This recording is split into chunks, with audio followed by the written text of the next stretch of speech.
This episode of News Dump is sponsored by Raid: Shadow Legends, and we'll tell you more about that in a bit. But first, we can now almost absolutely confirm that one of the most doomed cinematic endeavors of the past decade is finally dead. We're talking, of course, about Channing Tatum's Gambit movie. Oh, what a ride it's been. Sad. The Tatum Gambit movie was first announced all the way back in 2014 and was almost immediately met with skepticism simply because of how ridiculous we all thought it would be hearing Channing Tatum doing a thick Louisiana accent. Give me the shrimp. And that's despite the fact that he's actually from the New Orleans area. Just like Joel Rubin, I don't see him cooking up gumbo. But hey, Tatum has proven himself to be a great actor over the years, and Gambit was one of my favorite characters growing up. I still have a copy of Gambit #1, so I was actually excited about this thing regardless. But shortly after it was initially announced, the problem started. The Gambit movie was going to be an offshoot of the, at the time, still successful X-Men movie franchise, but it would be character-focused. It would have a far lower budget, and it would be much more of an artistic and personal endeavor for their list of potential directors than your typical superhero fare. Think Logan. Yes. Yeah, it was setting out to become something like what we ended up seeing with Logan, or more recently, Joker, but a few years earlier. It was actually a trailblazer in that respect. Yeah, well, it didn't sort of blaze the trail too far. Barely got out of camp, but a trailblazer nonetheless. Everyone does owe Gambit some credit. Now, they set an original release date of October 7th, 2016, which, according to my imaginary watch, they only missed it by a few days. Wait. Well, 3 years. Yeah, 3 years. And a few days. The initial list of potential directors was impressive. The studio had asked Gareth Evans, Bennett Miller, and even Darren Aronofsky. All of them would have probably done great things with the source material, but every single one of them turned the project down. I still to this day would love to see a Darren Aronofsky Gambit movie. Maybe one day. Before he dies. Or just any Darren Aronofsky superhero movie. Yeah, that'd be great. Now, about a year after it was initially announced, the production had finally locked down their director, Rupert Wyatt. And Fox had also reportedly increased the budget, pivoting the film more towards the giant spectacles that they'd already been producing within the X-Men universe. So at this point, everything was set, and they would start shooting the film in October and November of 2015. But just about 2 months before filming was set to begin, it was rumored that Tatum was going to just drop out of the project, and that was because Fox wanted his portrayal to become heavily integrated into their overall X-Men franchises. Also, he was still in contract negotiations with them, so that didn't help. They did find some common ground, though, and he was officially back in. All right, we're good. Problem was, Fox apparently hadn't anticipated just how terrible their Fantastic Four movie was going to perform, even though it had been known for months that the movie was a complete mess behind the scenes, and there was no way it was going to perform well. Yeah, so that came out in August after Tatum had done his contracts, and they were still on track, but then Fantastic Four came out, was terrible. Yeah, and Fantastic Four, in addition to harming Gambit, it also, the guy who directed it was all set to direct a Star Wars. Yeah. They took that away from him. He lost his damn mind. And, the careers of a lot of the people involved. Well, Michael B. Jordan's doing great. So then they ended up gutting the Gambit budget back down, and in September 2015, just a few weeks before filming was set to begin, Rupert Wyatt exited the project. And shortly after that, the original release date of October 2016 was just removed from the calendar. At this point, director Doug Liman jumped on board, and the news was that Gambit would start production in early 2017. Cool! But he, too, left the project before filming could even take place, citing problems with the script. Okay, so at this point, the production, it was moved once again. And at some point in here, the original script was just scrapped, and the writers essentially started over from scratch. As you do. All right. This time, filming would begin in early 2018, with a release date of February 14th, 2019. Oh, that's earlier this year. That was this year, but it's October now, and we still haven't seen a Gambit movie. Where is it? The next director to sign on to the project was Gore Verbinski. And to the studio's credit, this time around, it looked like it might actually happen. They were location scouting, they had made casting announcements, they had their director, Tatum was still on board. Bless his soul. This man took a Disneyland ride, a lame old Disneyland ride, and turned it into a billion-dollar franchise. Imagine what he's gonna do with Gambit. Well, here we go again, though. Gore Verbinski ended up dropping the project just 8 weeks before filming was scheduled to begin.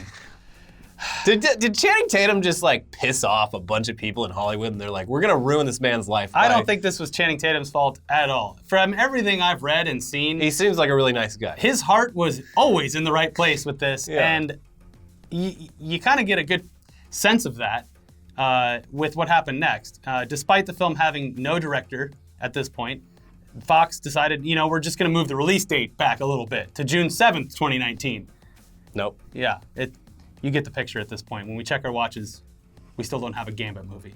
So now production was supposed to start in early 2019, and at this point the film had gone from a gritty heist film to what was described as a romantic comedy, and would be released in March of 2020. There's still time.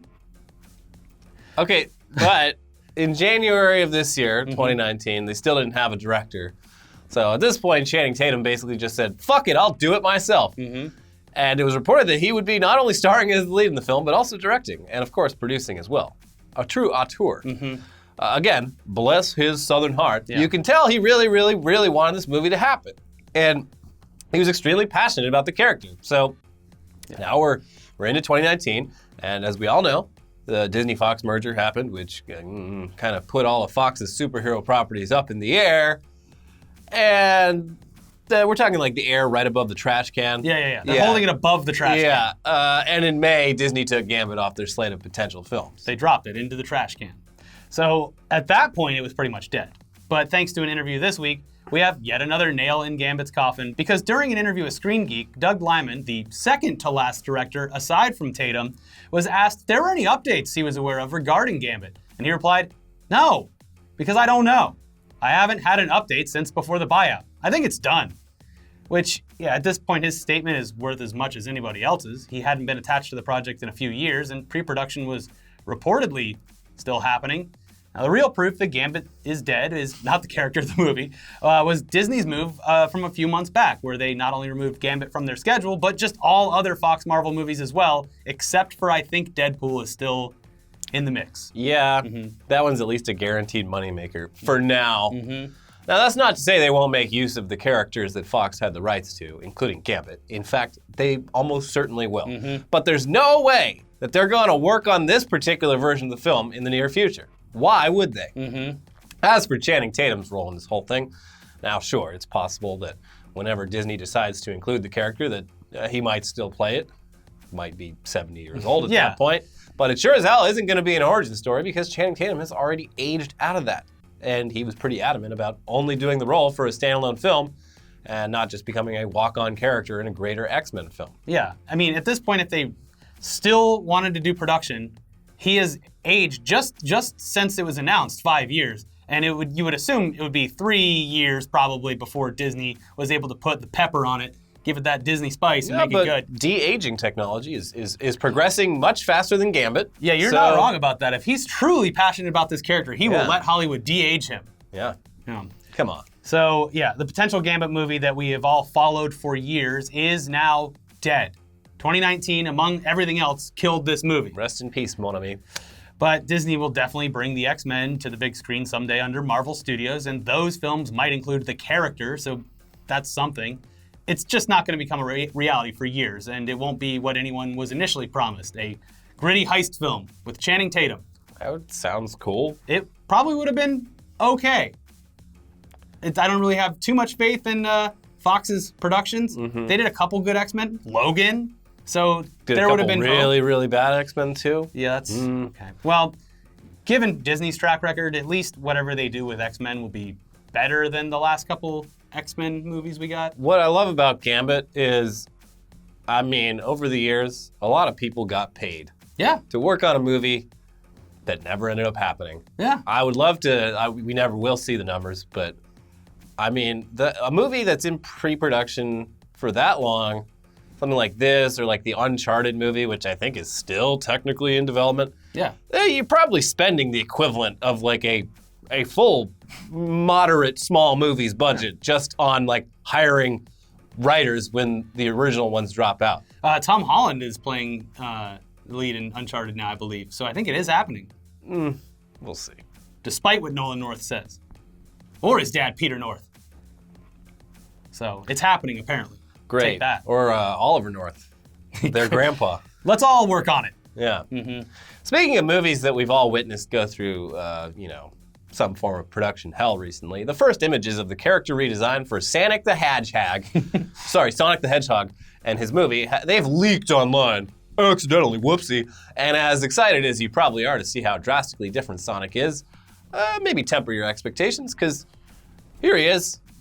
Okay, so yeah, it looks more like the video game character. Sure. The eyes aren't terrifying anymore. We should probably point out that this leak came from a Twitter account, and it's entirely possible that it's just photoshopped or something. But a lot of leaks from this movie that turned out to be true happened the same way. So, yeah.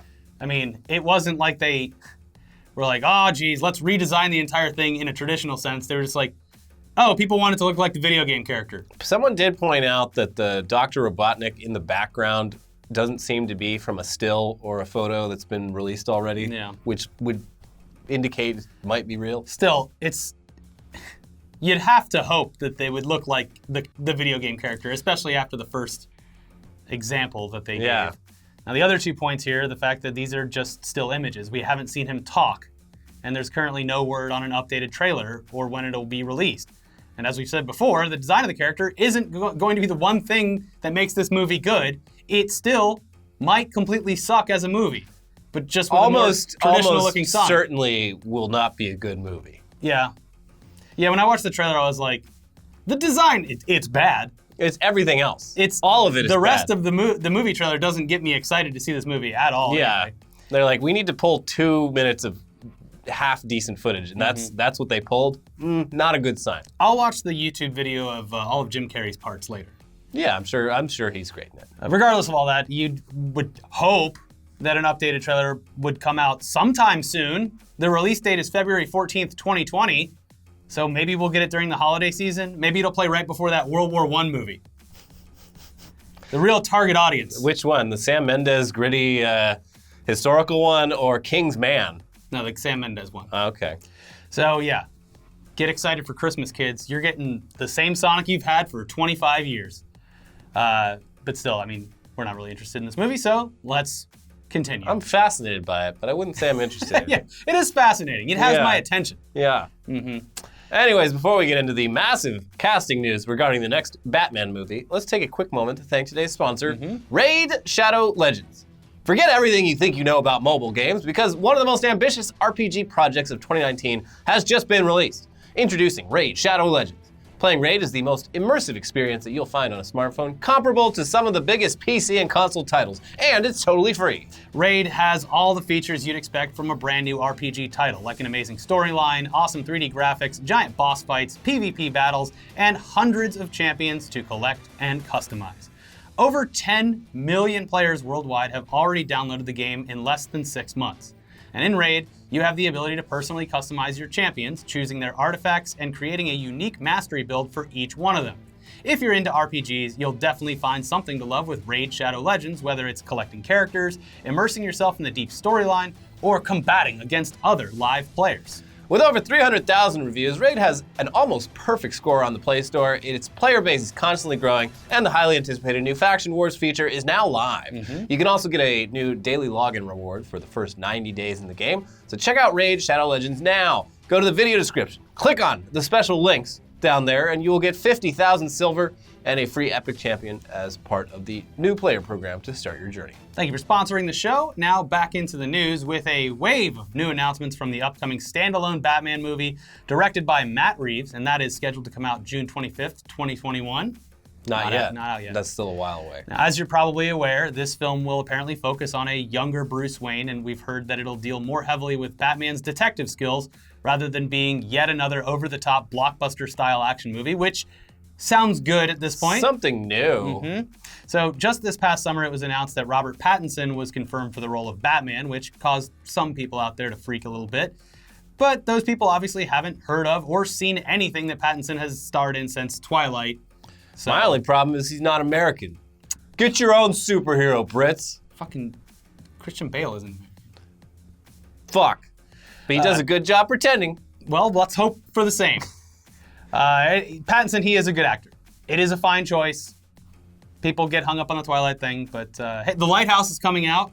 Apparently, looks very good. weird. Yeah. But with the conversation about his casting dying down, Warner and DC have kept the conversation surrounding this movie going by filling some additional cast just this week. Starting with the announcement that Zoe Kravitz will be playing Selena Kyle, aka Catwoman, in the film. You would recognize her from her roles in the Fantastic Beasts series, as well as Big Little Lies, a great show. Mad Max Fury Road. Great movie. A great movie. And from her voice acting work in Spider-Man Into the Spider-Verse as well as, she also already played Catwoman in the Lego Batman movie. Yeah. So there you go. She's been means tested. So the transition to live action, it probably won't be too hard for her, aside from this movie not being a comedy, we hope. But, we hope it's not a comedy. Yeah. Could turn out like Gambit, where they're like, yeah, gritty, realistic detective Batman. We thought we wanted it, but what people really want is a romantic comedy about Catwoman and Batman fucking. I'm really excited to see what the cycle is on when we finally make it full circle back to Batman Forever. Yeah. We'll get there. Yeah. Don't worry. It's been 22 years. It's time. We got, I think, at least another 10 years before we make it back to like full campy stupidity. Now, in addition to Kravitz, there were apparently also attempts to land Jonah Hill for the role of the Penguin, but it was alleged that he didn't want to play that character specifically. I do not want to play the Penguin. Yeah. And instead, he wanted to play the Riddler. The rumors circulating online indicate that when production only offered him the role of the Penguin, he said he'd do it, but only for $10 million, which, if true, it's just basically him saying, I don't want to do it, so I'm going to demand a massive amount of money for the role so that you can just tell me no and move on. Yeah, there's people online that are like, yeah, he probably dropped out just because he knew that when it would be announced that Jonah Hill is up for an unspecified role, everyone would be like, the Penguin, because he's fat. Yeah. Even though, I don't know what, his weight fluctuates very weirdly. Him and John Goodman. Yeah. It's like 100 pounds on, 100 pounds off multiple times a year. I don't get it. No. But yeah, I understand. Like, he doesn't want to be... And he would be a good Riddler. I could see that. Yeah. Now, regardless, that means there is no Penguin yet. But it looks like there's someone out there who is very interested in taking the role that was passed up. George Costanza. That's a character. Is it though? Or has the real person become one with his previous character? Well, when news about Jonah Hill. Jonah passing on the role broke, Jason Alexander took to Twitter to announce his interest in the character, tweeting, okay, Jonah Hill passed. Clearly the next move for Penguin has to be someone familiar with marine biology. Ahem. Now, explain the reference. Okay, so if you haven't seen Seinfeld, the character of George Costanza, who's very, very clearly based on Larry David, he has a variety of jobs throughout the series, none of which are cool, and he routinely makes up fake careers to impress women. A big one was an architect. He lied about being an architect, but another time he lied about being a marine biologist, which it worked out great. Like, people were very fascinated by him. He was the life of the party. And then he had to save a whale. Yeah, and then at the end of the episode, a side plot involving Kramer playing golf. I believe it was Kramer. He hits a golf ball into the blowhole of a whale while George is at a nearby beach. Everyone sees it and they're like, we need to save this whale. Is anyone here a marine biologist? And they're like, George is a marine biologist. Come on, George, save him. And then I think the episode ends there. Yeah, he has a conversation about it. Yeah. But that's what I'm saying. Like, the character George Costanza wants the role. He's the marine biologist, obviously. He would be a great Penguin. I mean, Jason Alexander would be a great villain. I would love to see that. He'd be an amazing addition to the cast. But again, probably not the type of role the movie's looking for, at least in the George Costanza sense. I mean, they could always go with Danny DeVito again. He already played the Penguin brilliantly in 1992's Batman Returns. He played it almost too brilliantly. That movie was tonally kind of all over the place. It was a scary movie for me as a 6 or 7-year-old. Scary, silly movie. It's probably the most Tim Burton movie he made. Zoe Kravitz has already played Catwoman. We need someone who's already played the Penguin. Yeah. Makes sense to me. So he has to be... But in the character of Frank Reynolds playing it. The Penguin character, it's very reliant on physique. Yeah. Like, you can't have a skinny penguin. This is going to end up looking like the Fox series Gotham. I keep getting that vibe from the choices. I know it won't. It'll probably be really good, but I can't help but have that in the back of my mind the entire time. Yeah. Anyways. I'd say hire John Lithgow. He'd be a great Penguin. The person who will end up filling the role of Penguin is still anyone's guess, but the studio has confirmed an actor for the Riddler. The job that Jonah Hill wanted. Nope, you can't have it. So early on Thursday, just after all the Jonah Hill news broke, The Hollywood Reporter announced that Paul Dano would be playing the Riddler in Matt Reeves' film, adding that Dano's version of the character will be named Edward Nashton. the man who in the comics later goes by the name Edward Nygma and adopts the villainous persona. If for some reason you're unfamiliar with Paul Dano. You're probably not. You just can't.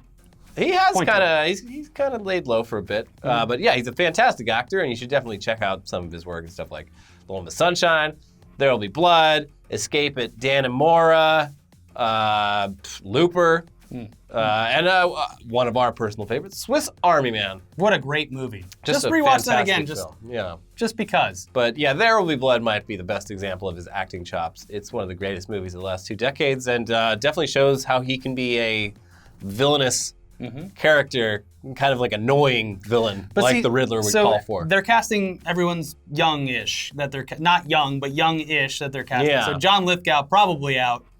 Oh my God, you know who would be great? They should get the guy who plays young Sheldon to play young Penguin. You know who would be great is, I know we've talked about how just because he's been in a lot of stuff we've watched recently, but the villain in the Breaking Bad movie and Righteous Gemstones as the Penguin. Yeah, his name's like Scott McNamara. He'd have to walk around on his knees, but he could do it. Yeah. He seems great. I could see him doing it. Yeah. Anyways, in other DC news, we got our first look at James Gunn's Suicide Squad 2. Sorry, The Suicide Squad. And it looks like it's going completely in an opposite direction compared to any modern DC movie, because based on the few images that have leaked from the set, it's going to be very bright, very retro looking, and not insanely dark, gritty, and serious. So, yeah, but out of an abundance of caution, we are not going to show you the images here. And that's because every outlet that we'd previously seen reporting on them either didn't show them or have taken them down. So we would imagine that Warner's legal team is probably trying to keep these off the internet, and out of spoiling everyone's surprise, we don't want to take the risk. Warner already fucked us enough in our past life. But they're out there, those pictures. They're on Twitter, they're on certain subreddits. So if you want to spoil yourself, that's up to you. It looks wild though, very bright, very 80s or 90s. I am very interested, as you would say. Maybe we're a little closer to coming full circle on Batman Forever than initially thought. Maybe if there's a big crossover. All they need is some puns. Lots of puns. Bat credit card. And nipples. And people costumes. on rollerblades. Yeah. Well, that's Batman and Robin. That's when it fully jumped the shark. Batman Forever was like the middle ground. Like, Batman Forever is actually kind of good. Batman and Robin is fucking terrible. You said kind of good. I don't know. It's kind of good. Fucking Jim Carrey as the Riddler was great. Oh yeah, fantastic. Yeah, you're right. Tommy Lee Jones, weirdest character he maybe has ever played. Yeah, the he played it like Squad, real serious. The Suicide Squad set photos like kind of give that vibe. It's extremely like bright and vivid and goofy. So I don't know. Joel Schumacher, are you in there somewhere? you shadow directing this thing? Just bust through the door. Let me handle this. Moving over to some quick Disney Plus news now, though. During the week, Disney unleashed a fucking annoying non-stop stream of tweets promoting their new streaming platform, which goes live on November 12th. Right around the corner. That's soon. It was a tweet after tweet after tweet all day long as they showed off promotional images for essentially all the content that will be available on launch. You can just publish a list, guys. Some of it was familiar. A lot that had previously been lost to the sands of time, stuck in that vault. The vault is open. And yet, still no Song of the South, you cowards. Oh, man. I don't want to see it because I'm a racist. I want to see it because I believe in film preservation. And I also want to know what the fuss is about. Elliot posted a tweet about telling them to release it. And then, what was it? It was first, people were like, oh, you're a racist. And then later, like, people who were actually probably racist were like, yeah, I agree with this guy. They should release it. There were multiple waves, yeah. I was going mostly... You were getting it from all sides. I was going mostly for the shitposty irony sort of crowd. And I got caught between worlds on that one. But I left it up out of integrity. Yeah. It's just nice to see the vault open. And then it's just closed on one movie. Locking it away from if this movie's so bad... Why can't I see with my own eyes just how bad it is? Just real excited to see Babes in Toyland, where based on the promotional image alone, it looks like a girl who gets double teamed by some nutcrackers. Babes in Toyland? It's you're not gonna like it if you think that's what it's about. No, it's about I think the babes are children, like from the mouths of babes. Yeah. But seriously, it's a lot. Yes. We can't even name it all, but we've linked their Twitter down below so you can go through the full list yourself. A lot of these movies look fake, like they were generated by an algorithm. And people definitely created fake movies and posted them as they were real. Disney made a lot of live-action films in the 60s and 70s that they exist. Yeah, they do. They certainly exist. I'm more excited to see Blank Check once again. That's straight to on November 12th, Blank Check. Yeah. About a kid who gets rich and instead of doing anything good with the money, spends it on ice cream, limousines, and a mansion. It's the most American movie ever made. True. But the good news is he got it from criminals. That boy's name? Jared Kushner. As far as things to watch this week, we, of course, have to keep reminding you that Righteous Gemstones is the best thing on TV. Yes. And the season finale aired last Sunday, so if you want to binge straight through it, start to finish, you can do so now. Also, taking its place on HBO this Sunday is Damon Lindelof's take on Watchmen. Which I'm very curious about, because... early reviews or anything to go by, it seems like it's going to be really damn good. And that's exciting. Also, if you live anywhere near a theater that shows movies outside of typical major blockbusters, be sure to check out Jojo Rabbit from Taika Waititi, which is a heartfelt movie about a boy and his imaginary friend, Adolf Hitler. That's out now at certain theaters, so Google where it's playing, and you should definitely go see it if it's not too far away. Be sure to, if you haven't already, and if you've given us money, check out our exclusive podcast from this week, where we talked about just Facebook and Machinima and the movie El Camino. Yeah. And we answer questions. If you have questions for us and you're a Patreon member or YouTube member, on the posts that we make for the exclusive podcast, leave them there. Leave questions there so we can answer them for you. Also, be sure to check out this week's episode of Tech News Day, where we walk you through how Facebook played a very large part in ruining modern journalism. Mm-hmm. And also... the other episode Shiner. A recent episode about Shiner. Mm-hmm. And all the fallout that comes with it. And Hang Kang. Bye.